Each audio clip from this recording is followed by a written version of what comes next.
కరుణాపయోనిధి నువ్వే దిక్కని నమ్మడమా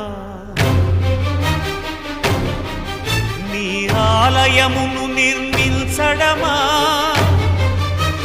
నిరతము నిన్ను భజించడమా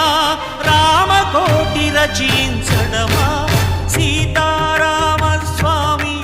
లే చేసిన నేరమదేవి నీ దయ చూపవదేమి నీ దర్శనమీయవిదేమి దాశరథి